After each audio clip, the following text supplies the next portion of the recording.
자, 그러면 13페이지 정보 처리 이론부터 보시겠습니다.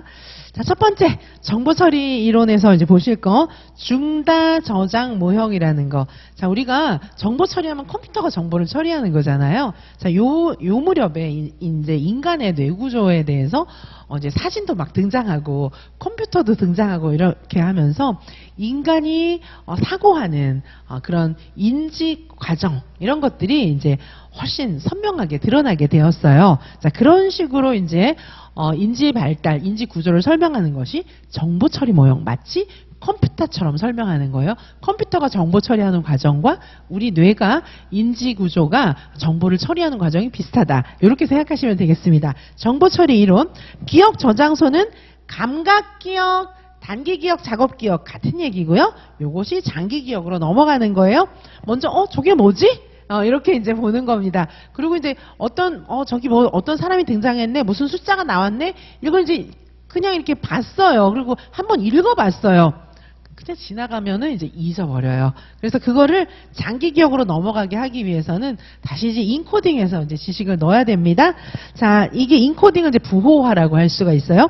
자, 인지 처리 과정을 보시면 감각 기억에서 주의 집중. 저게 뭐지? 뭐 이렇게 하는 거예요. 자, 시험. 입으로 좀 중얼중얼 해보고 여기까지 하면서 단기 기억, 작업 기억으로 들어갑니다. 자, 그런데 부호화 이거를 이제 예를 들면 뭐 523에 2424 이삿짐 센터니까 523에 2424는 됐고 523 523에 2424 이런 식으로 좀 외워야 그게 다음날 기억이 나는 거지. 523에 2424이구나 보고 지나가면은 기억이 안 나요. 그쵸? 자, 그래서 지금 제가 이제 523에 2424 막 이렇게 해줬으니까 기억이 나는 거지 기억이 안 난다고요. 그냥 있으면. 자, 인코딩 우리가 어떤 이제 유아교육 내용을 외울 때도 이런 내용에 대해서 인코딩 작업이 반드시 필요합니다. 그래서 지금 암기장을 보고 전체적인 목차도 보고 구조화를 해나가는 거겠죠. 자, 그 다음에 인출과 망각이 일어납니다. 우리가 이제 인지구조를 이제 지식이 우리의 인지구조를 거쳐 지나가면서 인출과 망각이 일어나는 거죠. 인출은 어떻게 하는 겁니까? 장기 기억에 들어가 있는 것을 단기 기억으로 끄집어내가지고 시험장에서 답 쓰는 거. 이제 그것이 인출입니다. 망각은 생각이 안 나는 거죠. 자, 그래서 중다 저장 모형 안에는 인출과 망각이 들어 있습니다. 그 다음에 메타인지, 초인지 어떤 거죠? 공부 방법에 대한 지식, 내 인지 구조가 지금 내 인지 과정에서 지식이 어떻게 흘러가 있구나 이런 거를 알면서 그거를 운영하는 거, 요게 메타인지, 초인지입니다. 자, 중다 저장 모형 정보 처리 이론 안에는 메타인지를 또 굉장히 강조하고 있어요. 자, 공부 방법에 관한 지식 이런 것이 이제 메타인지, 내 인지 과정을 스스로 조절하는 것이 메타인지입니다. 자, 인지 처리 과정. 인지 처리 과정. 자, 이제 좀 전에 설명한 걸 좀 자세히 좀 적어 놓은 것입니다. 인지 처리 과정 주의 집중이 먼저 일어나요. 자극에 의식적으로 초점을 맞추고 반응하는 겁니다. 그러니까 선생님들도 이런 인지 처리 과정을 기억하셨다가 유아들과 수업을 할 때 이 인지 처리 과정에 맞춰서 수업을 해야 된다는 시사점이 사실 있는 거예요. 정보 처리 이론은. 자, 주의 집중. 아이들한테 막 주의 집중 장치를 처음에 딱 보여주는 게 필요하겠죠. 시연, 소리를 내면서 반복하는 겁니다. 부호화, 인코딩, 정보를 변형하는 것입니다. 인출, 장기 기억 속의 정보를 끄집어내는 것입니다. 주의 집중, 시연, 부호와 인출. 자, 제가 아까 예를 들면서 설명해 드렸습니다. 자, 그 다음에 생태학적 체계 이론이 있습니다. 자, 브룸펜 브레너의 이론이죠. 자, 생태학적 체계 이론은 환경이 중요하다는 것이에요.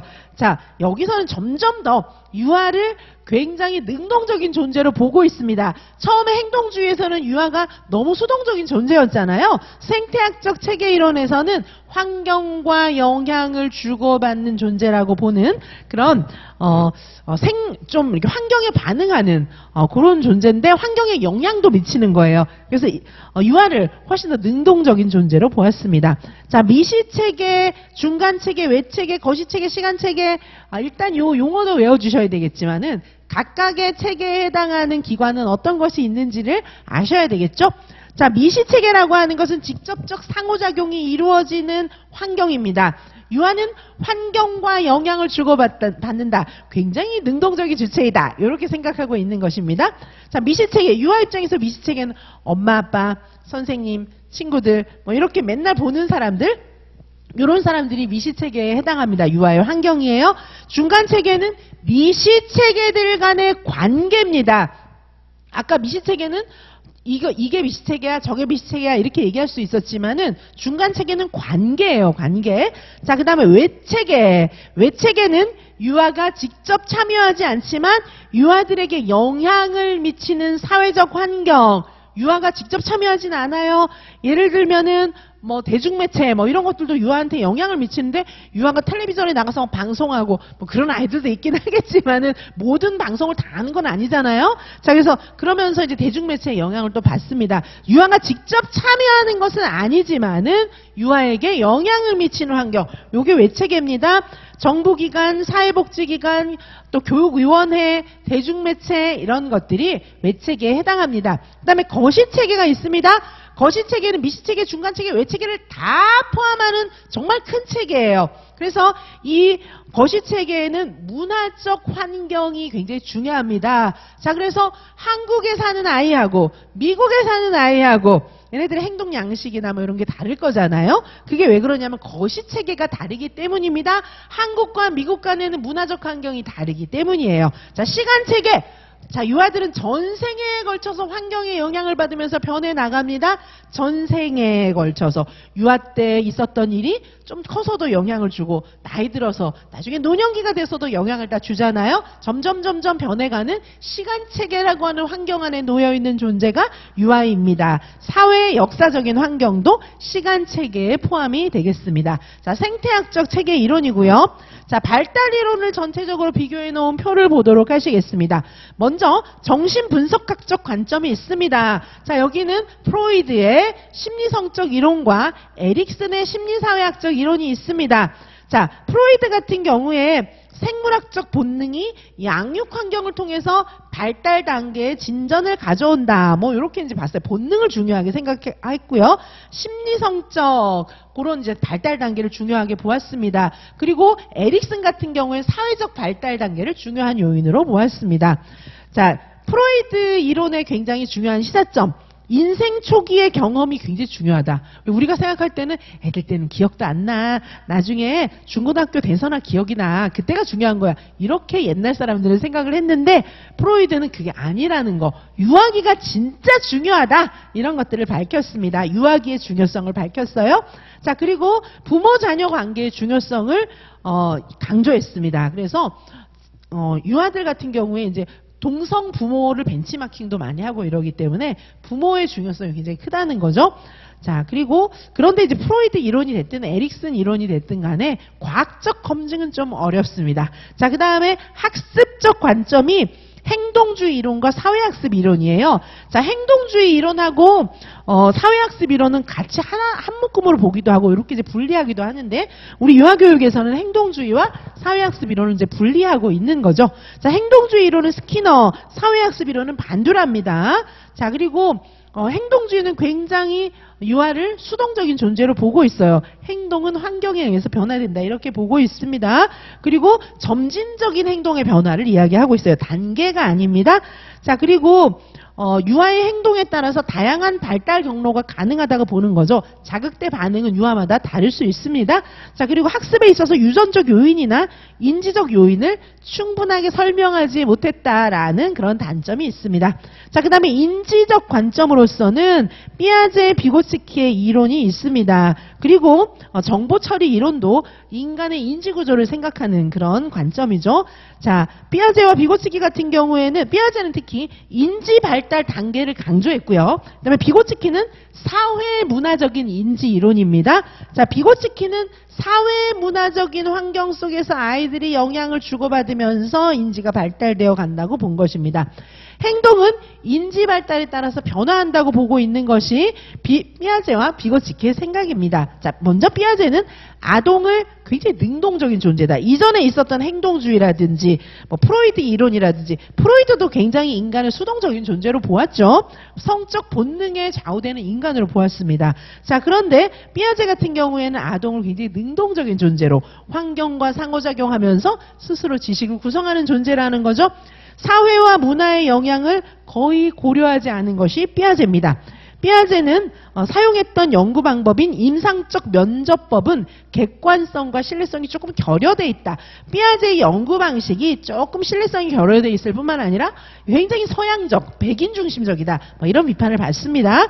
비고츠키는 인지검사에 있어서 학습 잠재력을 고려하게 됐어요. 그래서 신중한 검사 결과 해석을 유도하기도 했습니다. 그래서 평가 같은 것도 한 번만 하는 게 아니라 과정 중심의 평가, 역동적인 평가를 강조하기도 했습니다.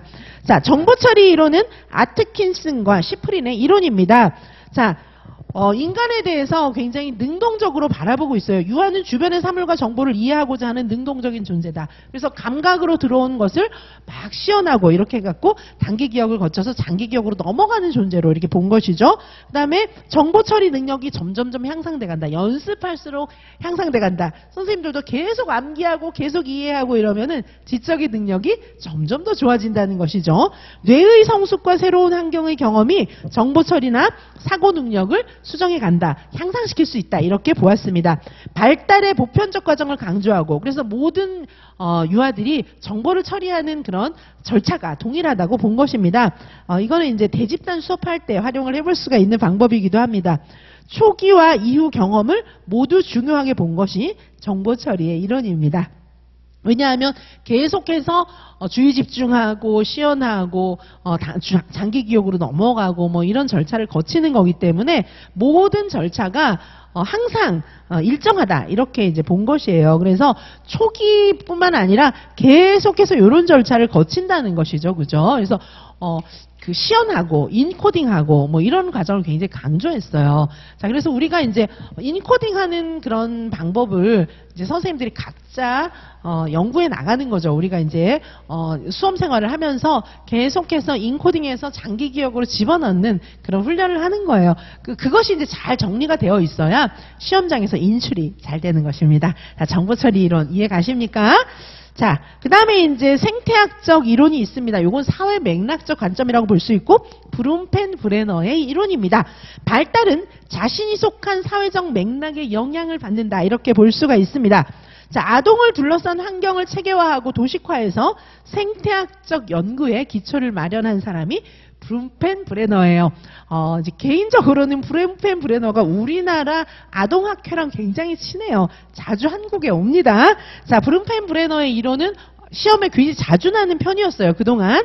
자, 체계를 검증하는 것이 좀 어려워요. 자, 이 사람의 그런 이론을 검증하는 것이 조금 쉽지 않고요. 아동의 능동적 발달 과정과 생물학적 성숙에 영향을 간과했다. 오직 환경의 중요성만을 너무 지나치게 부각했다. 이런 비판을 받습니다. 자, 발달 이론 전체적으로 정리를 해주시기 바라고요. 자, 그러면 유아기의 인지 발달에 대해서 보시겠습니다. 자, 유아기의 인지 발달 중요한 특징들이 여기 정리되어 있습니다. 첫 번째는 전개념적 사고. 우리 유아가 전개념기잖아요. 개념이 형성되기 전 단계, 전개념적 사고, 개념이 형성되기 전에 미숙한 사고를 한다. 이런 의미입니다. 자, 그런데 여기 보시면 전개념적 사고, 전개념기적 사고의 특징이 크게 4가지가 나오는데 그 중에 하나는 굉장히 좋은 거예요. 전에는 못했는데, 영아 시기 때는 못했는데, 아니 유아 시기 때 이렇게 발달했단 말이야? 이렇게 볼만한 내용이에요. 자, 그것은 무엇이냐면 상징적 사고가 있습니다. 상징적 사고. 자, 상징적 사고를 한다는 것은 영아 시기에는 못했던 유아 시기에 굉장히 중요한 특징이고, 상징적 사고 때문에 나타나는 특징, 상징놀이를 하는 거예요. 상징놀이는 어린애들은 못해요. 이건 추상적 사고가 막 발달돼야 할 수 있는 거거든요. 자, 상징적 사고를 하게 되면서 정신적 표상, 지연 모방, 자, 이런 것들이 발달하게 됩니다. 자, 정신적 표상. 자, 이 아이들이 머릿속으로 추상적인 정보를 막 생각하는 거예요. 자, 그것이 정신적 표상이고요. 지연 모방은 무엇입니까? 지연 모방이라고 하는 것은 어제 봤던 거를 오늘 모방하는 거예요. 이거는 머리가 좋지 않으면 어려운 거죠. 영아 때는 못합니다. 자, 그래서 상징적 사고는 유아기의 특성이고요. 이때 굉장히 중요한 상징적 사고가 나타난다라고 하는 것을 알 수 있는 특징은 정신적 표상, 지연 모방, 상징놀이 이렇게 볼 수가 있겠습니다. 그 다음에 자기중심적 사고를 한다는 것이에요. 전개념기적 유아는 아직 미숙하기 때문에 너무 자기중심적. 엄마가 선물 뭐 받고 싶은지 몰라요. 엄마 선물 사주대도 나 먹고 싶은 거 엄마 줍니다. 자, 자기중심적 사고, 물활론적 사고. 다 살아있는 줄 알아요. 지우개도 살아있고 책상도 살아있고 지우개 던지면 아프고 이렇게 생각하는 겁니다. 그 다음에 전환적 추론. 잘못된 추론이에요. 내가 어제 동생 때려서 오늘 동생이 열이 났어요. 난 나빠요. 이렇게 생각하는 거 전환적 추론. 잘못된 추론입니다. 자, 요게 정개념적 사고예요. 그 다음에 직관적 사고입니다. 직관적 사고는 논리적으로 잘 생각하지 못하고 감각적으로 눈에 보이는 대로 단순하게 생각하는 거. 요것이 직관적 사고입니다. 자, 직관적 사고의 첫 번째 보존 개념의 부재입니다. 보존 개념의 개념. 보존 개념이 무슨 뜻인지.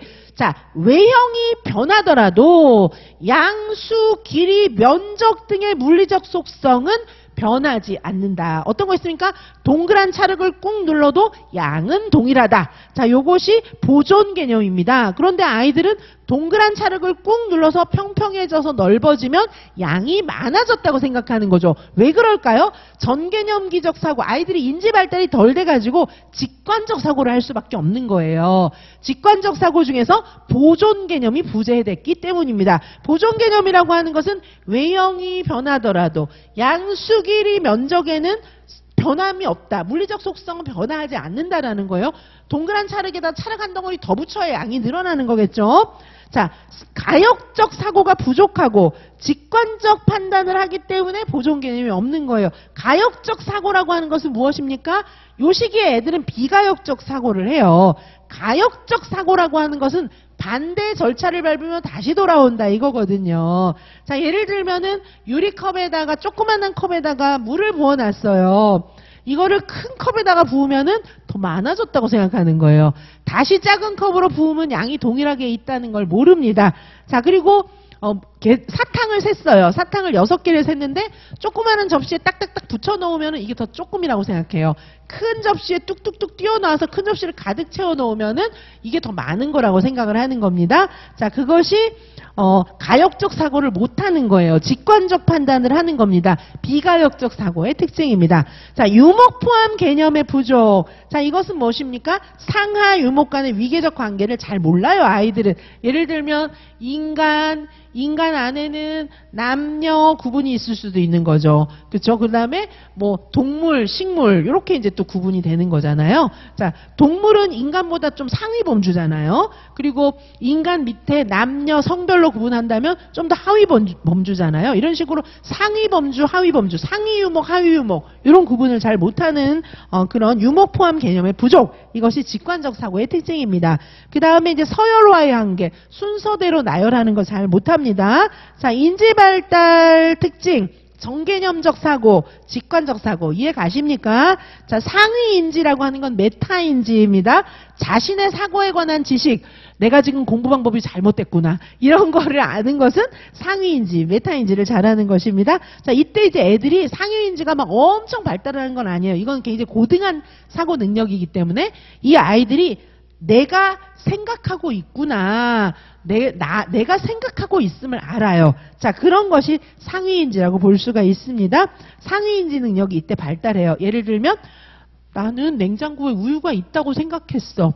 그런데 냉장고 문을 열어보니까 사실은 우유가 없었어. 내가 무슨 생각을 했다는 것을 알고 있잖아요. 자, 요게 이제 상위인지가 발달됐다는 증거이고, 인지적 자기규제를 할 수 있도록 해주는 지도가 필요합니다. 스스로 방향과 전략을 설정해서 예를 들면 프로젝트 수업을 한다거나 뭐 협동학습을 한다거나 이렇게 했을 때 아이들이 스스로 조사의 방법이나 방향이나 조사 절차나 이런 것들을 생각할 수 있는 것이 인지적 자기규제가 되겠습니다. 요걸 조금 어른한테 적용한다면 선생님들께서 임용 공부하는 공부 방법이나 절차를 알게 되는 것, 이것이 인지적 자기규제라고 보실 수가 있겠습니다.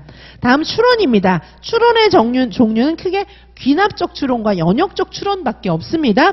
귀납적 추론은 결론이 뒤에 있는 것, 두 갈씩은 연역적 추론이에요. 자, 두 갈씩은 연역적 추론이다 이렇게 생각하시고, 귀납적 추론이라고 하는 것은 구체적 사례들로부터 쭉 다 원리를 모아가지고 일반적 원리를 만드는 것, 그것이 이제 귀납적 추론입니다. 자, 그 다음에 연역적 추론보다 더 일찍 발달합니다. 귀납적 추론 능력. 예를 들면 이런 거죠.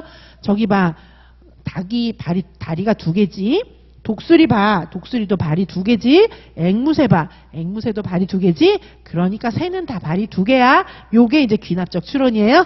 자, 유아들은 요런 걸 더 빨리 터득합니다. 요런 방식을. 자, 연역적 추론은 2갈씩. 원리로부터 개별적 특수한 사실을 이끌어내는 추론인데 실제적이지 않은 문제는 잘 풀지 못해요. 자, 새는 발이 다 2개예요. 자, 발이 2개인 새 이름 한번 대보세요. 이러면 잘 몰라요. 자, 이해가십니까? 자, 동물은 발이 4개예요. 발이 4개인 동물들 한번 얘기해보세요. 이러면 잘 얘기를 못해요. 포유류 동물은 발이 보통 4개입니다. 뭐 이렇게 얘기하면 잘 말을 못하는 거죠. 자, 그래서 여기 귀납적 추론, 연역적 추론이 있는데 유아들은 귀납적 추론이 먼저 발달한다. 자, 그 다음에 이제 집행기능이라고 하는 것이 있습니다. 자, 집행기능은 굉장히 고등한 능력이에요. 요거는 이제 집행기능이라고 하는 것은 자신의 생각을 바꾸고 억제하고 다른 방향으로 탁 전환하고 이런 거, 지적 유연성, 정서적 유연성, 이런 게 이제 집행기능을 얘기하는 겁니다. 자, 집행기능이라고 하는 것은 관점을 유연하게 바꿀 수 있는 능력이에요. 자, 이 집행기능에는 인지적 집행과 정서적 집행이 있어요. 막 너무너무 우울해요. 너무너무 우울해서 우울감이 막 나를 땅으로 끄집어 내려는 것 같아요. 자, 근데 우울감을 그냥 계속 놔두는 것은 요거는 정서적 집행 기능이 덜 발달한 겁니다. 자, 내가 우울해요. 우울을 떨쳐버리고 자, 이제 일어나서 다시 밝게 웃으면서 열심히 공부할 수 있게 내 정서를 스스로 막 컨트롤해 나가는 거. 요거는 정서적 집행 기능이 발달한 거예요. 정서를 착착 전환할 수 있는 능력. 자, 인지적인 집행도 마찬가지입니다. 자, 창의력하고도 관련이 있어요. 그래서 막 생각했다가 또 이렇게 생각했다가 모두를 탁탁탁 전환해야 되는 겁니다. 자, 이런 것들이 이제 인지적 집행 기능이에요. 자, 집행 기능이라고 하는 것은 실행 기능, 종합 인지 능력, 고등 인지 기능하고 관련이 있고 이런 것들을 통해서 학습 능력이 향상되어 나갈 수 있는데 이때 유아들이 막 엄청 집행 기능이 많이 발달하는 것은 아니지만 나타나기 시작합니다. 자, 그 다음에 정서 발달과 사회성 발달을 좀 보도록 하시겠습니다. 자, 정서 발달과 사회성 발달은 나중에 사회관계 영역에서 더욱 자세히 볼 것이고요. 요 시기에 유아들에게 정서 발달과 사회성 발달이 일어나기 때문에 발달 측면에서 간단하게 살펴보도록 하시겠습니다. 자, 정서 발달, 유아 시기에 정서가 발달됩니다. 영아 시기와는 대조적으로 굉장히 많이 발달해요. 자, 이때 정서 발달 이론을 설명하는 그런 이론들이 있습니다. 생물학적 이론, 인지발달 이론, 사회학습 이론, 기능주의적 입장이 있습니다. 생물학적 이론은 생물은 원래 살다 보면 정서가 발달해. 사람도 발달하고 강아지도 고양이도 이제 나이가 먹으면서 요 정서가 어느 정도 발달하게 돼 있어. 뭐 이렇게 설명하는 거고요. 인지발달 이론은 뭐냐면 인지가 발달함에 따라서 정서도 발달한다. 이렇게 설명하는 것입니다. 사회학습 이론은 보고 배운다는 거예요. 막 폭력적인 사람하고 같이 살면 얘도 폭력적이 돼요. 그런데 막 사랑이 많은 사람하고 살면 얘도 사랑이 많게 되는 겁니다. 실험을 해봤더니 텔레비전에서 막 폭력적으로 때리는 그런 그 영상을 좀 보여주고 나서 비슷한 인형과 비슷한 막대기 이런 것들을 실내에 놔뒀더니 영상에서 봤던 대로 하는 거예요. 자, 그래서 사회학습 이론, 정서, 뭐 때리는 거, 화내는 거 이런 거 배운다는 것이고요. 그럼 우리는 좋은 모델이 되어줘야겠죠. 기능주의적 입장이 있습니다. 인간이라는 종이 살아남기 위해서는 정서 발달할 수밖에 없다. 뭐 이렇게 보는 거예요. 자, 그래서 이제 사회생활 잘하고 만약에 정서가 발달하지 않으면은 너무 자신한테 불리하니까 정서를 발달시킬 수밖에 없는 거지. 자, 이게 기능주의적 입장입니다. 유아가 정서 발달이 일어나는 그런 이유를 설명할 수 있는 그런 내용들이고요. 자, 정서 표현을 아이들이 좀 합니다. 정서 표현이 발달해요. 처음에는 1차 정서가 있습니다. 1차 정서는 기쁨, 슬픔 뭐 이런 것들이 1차 정서고요. 2차 정서는 기쁨, 슬픔 뭐 이런 기본적인 정서 플러스 자아인식의 정서가 들어가게 됩니다. 자, 유아 시기에 자의식 뭐 이런 것들이 조금씩 깨어나기 시작합니다. 자, 성인의 평가에 의존하는 특징이 나타납니다. 1차 정서는 영아 때도 발달하는 것인데 이때 조금 복합적인 2차 정서 뭐 질투심이라든지 뭐 이런 것들이 생기기도 하고 특별히 자아인식, 자기인식, 성인이 나를 어떻게 보나, 선생님이 나를 어떻게 생각하나 이런 것들을 중요하게 생각하는 그런 정서가 발달합니다. 그다음에 정서 이해, 부정적인 정서보다는 긍정적인 정서를 유아들이 쉽게 이해합니다. 친구가 기쁘면 나도 함께 기쁜 겁니다. 자, 공감 능력도 발달해요. 친구가 기뻐할 때 나도 함께 기뻐하고, 친구가 슬퍼서 울 때 나도 슬퍼지는 거예요. 자, 정서 조절도 어느 정도 발달하게 됩니다. 화난다고 친구를 막 때리고, 이제 어렸을 때는 그러죠. 그냥 때리고 이렇게 하다가 조금 더 크면은 이제 이러면은 엄마한테 내가 동생 한 대 때리고 엄마한테 2대 맞을 거야. 이거를 기억을 하고 이제 동생한테 너 까불지 마 이렇게 얘기하는 걸로 바꾸죠. 자, 그래서 정서 조절은 유아의 언어 발달과 관련이 있습니다. 유아가 언어가 발달되면서 정서를 더 잘 조절할 수 있게 됩니다. 부정적인 정서를 사회적 맥락에 맞도록 조절을 하도록 해주는 것이 유아 시기의 주요 과업이에요. 그래서 선생님들이 유아가 정서를 세련되게 표현하지 못하는데 이제 그런 것들을 표현할 수 있도록 도와주는 것이 교사들의 굉장히 중요한 역할입니다. 성인을 관찰하면서 유아들은 자신의 정서를 통제하는 전략을 배우게 됩니다. 자, 그리고 이제 정서지능이 있어요. 정서지능. 지능이라는 게 IQ잖아요. 근데 IQ는 인지기능이잖아요. 근데 정서지능도 있다는 거예요. 자, 정서지능도 이제 다른 사람의 정서를 잘 파악하고 그리고 그 정서에 맞게 행동하고 이런 여러 가지 능력인데 나중에 정서지능을 좀 더 자세히 볼 것이고요. 자, 일단 여기서는 간단한 정서지능만 보시는 겁니다. 정서지능, 큰 만족을 위해서 현재의 만족감을 지연시킬 수 있는 능력, 이것도 굉장히 정서지능의 중요한 요소예요. 그래서 예전에 이제 마시멜로우 실험 이런 거 이제 한 적이 있습니다. 그래서 어떻게 했어요? 여기 애들을 갖다가 이렇게 이제 실험을 정말 해봤어요. 애들을 갖다가 이렇게 이제 유리창으로 된 데 있잖아요. 밖에서는 보이고 안에서는 안 보이는 벽 있잖아요. 그런 이제 벽으로 된 방 안에다가 애들을 모아놓고 마시멜로우를 하나씩 줬어요. 그리고 이거 갖고 있다가 내가 1시간 뒤에 올 건데 그때까지 안 먹고 갖고 있으면 2개 줄게. 그런데 먹고 싶으면 그냥 먹어도 돼. 대신 상은 없어. 이렇게 하고 나간 거예요.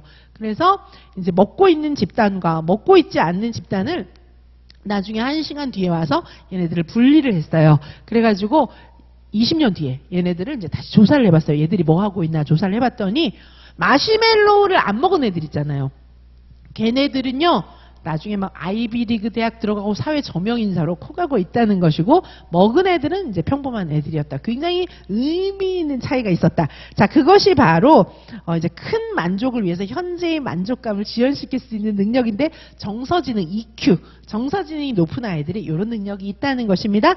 연습과 훈련을 하면 이런 능력도 길러진다는 것입니다. 골만의 정서지능에 이제 이런 내용들이 나타나 있습니다. 정서지능에서 정서인식, 감정 조절, 다른 사람의 정서, 내 정서를 인식하고 나의 감정을 조절하는 능력, 이런 것도 EQ에 해당하는 것이고, 좀 전에 말한 마시멜로우, 좀 더 큰 만족을 얻기 위해서 현재의 작은 만족을 좀 참는 거, 이게 이제 자기동기화입니다. 자기동기화, 그리고 감정이입, 대인관계 기술, 이런 것들이 다 골만의 정서지능에 해당하겠습니다. 그 다음에 사회성 발달이 있습니다. 사회성 발달해 보시면 이제 유아가 사회성이라고 하는 것은 어떤 거예요? 사회화, 사회성, 조금 다른 용어죠. 사회성이 좋으면, 사회화가 잘 돼 있으면 또 사회성이 높아질 수밖에 없습니다. 사회화라고 하는 것은 야수의 상태로 원래는 우리가 이제 살아갈 수밖에 없는데, 그게 소셜라이제이션, 사회에 맞게 옷도 입고 사회에 맞게 화도 내고 사회에 맞게 자기 주장도 하고 사회에서 용인된 방식으로 행동하는 것을 터득하게 되잖아요. 그게 이제 사회화, 유치원에 와서 이제 사회화가 되죠. 소셜라이제이션. 사회화가 잘 된 애들은 사회성이 높아요. 사회성이 높은 애들은 친구도 많습니다. 자, 사회성 발달하고 관련이 있는 거 첫 번째 자아 발달입니다. 자, 자아 발달을 구성하는 요소로 자아 개념이 있습니다. 자아 개념은 자신을 보는 눈이에요. 나는 이런 사람이야. 이렇게 생각하는 거죠. 근데 유아 시기에 이제 자아 개념 이런 것도 나중에 사회관계 영역에서 훨씬 자세히 할 겁니다. 여기서 보는 사회성 발달은 유아의 발달 측면을 알아야 되는 거잖아요. 자, 우리가 앞에 봤던 것은 발달 이론이고 지금 보고 있는 것은 발달의 실제, 유아들이 어떻게 발달하고 있는지를 보고 있는 것입니다. 자, 유아 시기의 발달, 자아 발달이 일어납니다. 자아 개념이 어느 정도 생기기 시작해요. 자아 개념이란 자신을 보는 눈이에요. 자, 뭐 유아시기에는 나는 여자야. 내가 나를 여자로 보는 것입니다. 나는 5살이야. 내가 나를 5살로 보는 거예요. 난 인형이 많아. 나에 대해서 나를 보는 그런 대표적인 특징들입니다. 뭐 막 철학적으로 사고하지는 못하고요, 이 시기에. 그다음에 자아 인식의 발달. 자아 인식은 이제 원래 영아 때부터 이제 생기기 시작하죠. 자아 인식이라고 하는 것은 무엇입니까? 자아 인식을 하기 위해서 어떤 프로그램을 쓸 수 있습니까? 거울 보고 나 보는 거. 그다음에 내 손, 내 발 그려보기 뭐 이런 거. 나 자신에 대한 나에 대한 인식을 하는 거. 요게 이제 자아 인식이고요.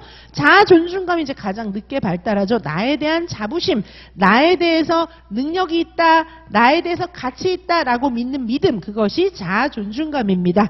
자, 자아 개념, 자아 인식, 자아 존중감 구별되십니까? 자, 이런 것들을 다 합해서 자아 발달이라고 하고 유아 시기에 이런 발달이 일어나게 됩니다. 자, 도덕성 발달도 요 시기에 좀 일어나게 됩니다. 자, 도덕성이라고 하는 것, 선악 이렇게 생각하시면 안 됩니다. 도덕성을. 도덕이라고 하는 것은 사회 규범이에요. 사회 규범을 이해하는 능력이 발달하게 되는 것. 그것이 도덕성 발달입니다. 예를 들면 우리 학급의 규칙을 내가 왜 지켜야 되느냐, 어떻게 지켜야 되느냐, 우리 학급의 규칙이란 무엇인지를 이해하는 것. 요게 도덕성 발달이에요. 도덕이라고 하는 것은 뭐 성인군자가 되는 그런 게 아니고 도덕률, 하나의 규칙입니다. 자, 그래서 이런 규칙은 나라마다 그리고 사회마다 역사적인 시기별로 사실 좀 다르거든요. 예를 들면 우리나라는 인사를 이렇게 허리를 굽혀서 하지만 서양 사람들은 손을 흔들면서 바이 이렇게 한단 말이죠. 근데 예를 들면 한국 사람이 이제 할아버지한테 고개도 안 숙이고 손을 들면서 바이 이러면은 희한한 사람이네 이러겠죠. 그런데 미국 가서 할아버지한테 바이 하면 괜찮아요. 미국 가서 고개를 숙이면서 할아버지 안녕히 계십시오 이러면은 뭘 하는 걸까 이렇게 보는 거죠. 그렇죠? 자, 그래서 이게 이제 도덕도 마찬가지예요. 사회마다 좀 다르다는 거거든요. 우리가 이제 도덕이라는 단어 때문에 도덕성 발달을 여기서 이제 도덕성의 발달 이런 것들을 이해하는데 우리가 도덕은 착한 일하는 거, 그다음에 도덕성 발달이 나쁜 거는 나쁜 일하는 거, 이렇게 생각하시면 안 됩니다. 사회적 규범을 이해하는 거예요. 자, 도덕성의 개념. 자, 일단 아이들이 이제 옳고 그름을 구별하고 규범을 준수하는 능력이에요. 여기서 옳고 그름이라고 하는 것은 선악하고 좀 거리가 있습니다. 규칙을 지켰는지 안 지켰는지 요걸 이해하는 거예요. 자, 그래서 인지적, 정의적, 도덕성 발달에는 인지적, 정의적, 행동적 요인이 다 포함되는데 보통 도덕성 발달을 설명할 때는 인지적, 정의적, 행동적 요인 중에서 인지적 요인에 포커스를 맞춥니다. 이 아이의 도덕성이 발달했다는 것은 어떤 경로를 통해서 도덕을 지켜야 한다고 생각하는지 도덕성 발달 요걸 보는 거고요. 사실은 마음으로도 같이 그래 꼭 지켜야 되는구나 이렇게 생각해야 되는 거예요. 그리고 지키는 행동을 해야 돼요. 요 3가지가 다 포함되어야 하는데 우리가 이제 콜버그나 피아제나 이런 사람들이 도덕성 발달에 대해서 정의할 때는 정의적 행동적 요인은 별로 안 봤고요. 인지적 요인을 중심으로 이야기하고 있습니다. 자, 도덕성 발달 이론 첫 번째로 프로이드의 이론이 있는데 프로이드는 초자의 역할인 양심과 자아이상 이것이 유아의 도덕성 발달과 관련이 있다고 생각했습니다. 양심은 어떤 거죠? 좀 나쁜 일을 했을 때 양심의 가책을 느끼는 거. 요 양심이에요. 자아이상은 좀 좋은 거예요. 그래서 선생님이 규칙을 지키라고 했을 때 내가 지켜갖고 뿌듯한 거. 우리 엄마가 어떤 거 좋아하는지 내가 알거든요. 그거 했을 때 뿌듯한 거. 요게 자아 이상입니다. 초자의 역할입니다. 자, 프로이드의 도덕성 발달, 양심과 자아 이상이 유아의 도덕성 발달에 관련이 있다고 이야기했습니다. 피아제는 도덕성 발달 단계를 전도덕성 단계, 뭐예요? 아무것도 모르는 거예요. 뭐 좋은지 나쁜지 아예 몰라요. 생각이 없는 영아 시기 전도덕, 도덕성이 생기기 전 단계다. 전도덕, 그다음에 타율적 도덕성 단계가 있습니다.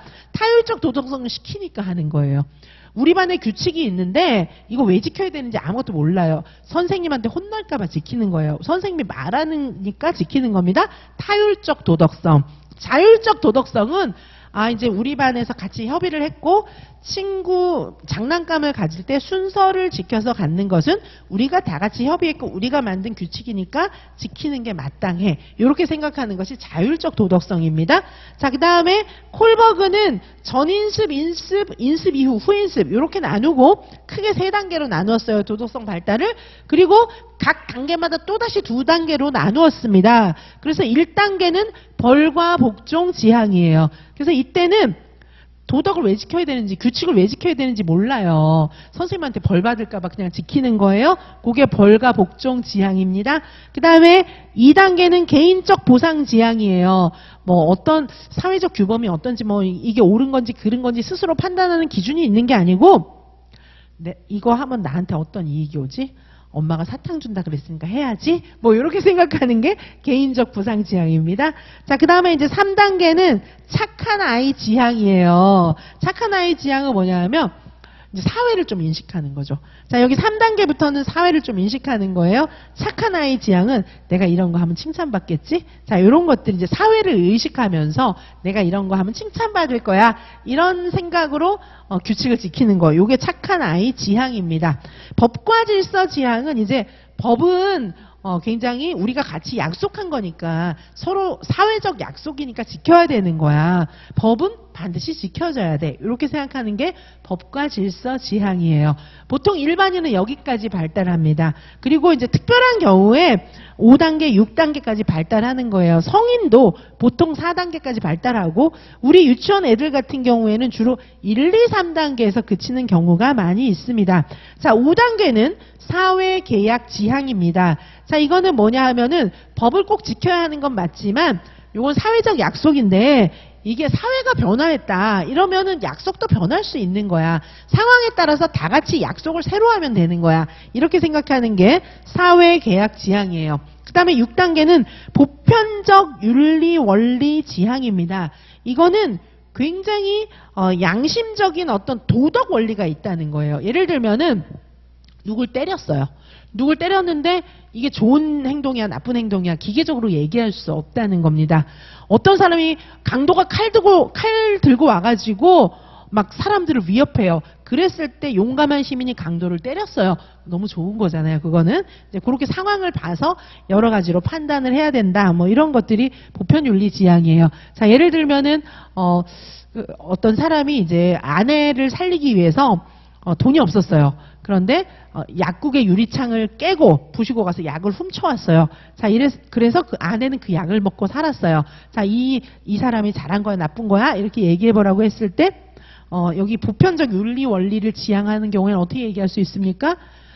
물건을 훔친 것은 나쁜 것이다. 그런데 어떤 행동도 생명이라고 하는 생명 윤리를 위반할 수는 없는 것이다.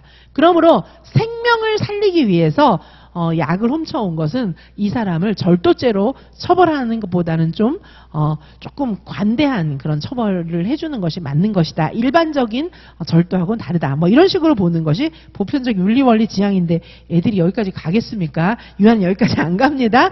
자, 법과 질서 지향까지도 잘 안 갑니다. 자, 1단계 벌과 복종, 2단계 개인적 보상, 3단계 착한 아이 지향, 4단계 법과 질서. 요까지 가는데 법과 질서까지도 잘 안 갑니다. 자, 요게 콜버그의 도덕성 발달 이론이고요. 그 다음에 이제 성역할 발달이 있습니다. 성역할의 개념으로 성역할 고정관념, 성역할 사회화 이런 것들이 있어요. 성역할에 대해서 고정관념을 갖는 것은 바람직하지 않습니다. 성역할 사회화 요건 이제 필요하죠. 여성은 좀 여성에게 기대되는 거 이런 것들을 아는 거 이것도 중요하지만은 성역할 사회화는 이제 다른 이성에게 지켜야 하는 그런 예의 범절이라든지 조금 차이가 있긴 있잖아요. 화장실 문을 막 마음대로 열고 물론 언제나 화장실 문을 마음대로 열면 안 되겠지만은 이제 여아가 있는데 남아가 문을 확 연다는가 이제 이런 것들은 정말 더 예의에 어긋나는 것이잖아요. 그래서 이제 그런 성역할 사회화를 배우는 것도 필요합니다. 예절도 이제 관련되어 있어요. 새로운 성역할의 개념으로 심리적 양성성이라고 하는 게 있는데 우리는 아이들에게 심리적 양성성의 개념이 몸에 익도록 가르치는 것이 필요합니다. 심리적 양성성이라고 하는 것은 무엇이냐 하면은 내가 여자니까 나는 뭐 요런 거는 하지만 힘쓰는 거 이런 건 난 못해 이렇게 생각하는 거는 나의 능력을 제한하는 거잖아요. 내가 여성이지만은 뭐 인형 가지고 놀 수도 있지만은 빨리 뛰어가지고 사람을 구출해 오는 것도 나도 할 수 있어. 이렇게 생각하는 게 이 아이의 역량을 훨씬 넓혀주는 일이 되는 거잖아요. 자, 그래서 심리적 양성성. 예를 들면 나는 여자니까 뭐 여자가 하는 일만 하고 군인 같은 거 그런 건 나는 못해. 이렇게 생각하는 건 바람직하지 않고 남자는 군인만 해야지 뭐 요리사는 못해. 이런 건 바람직하지 않은 거잖아요. 자, 그래서 새로운 성역할 개념으로 우리는 심리적 양성성을 아이들에게 가르쳐 주어야 할 것입니다. 자, 여기까지 보고요. 좀 쉬었다가 계속 보도록 하시겠습니다.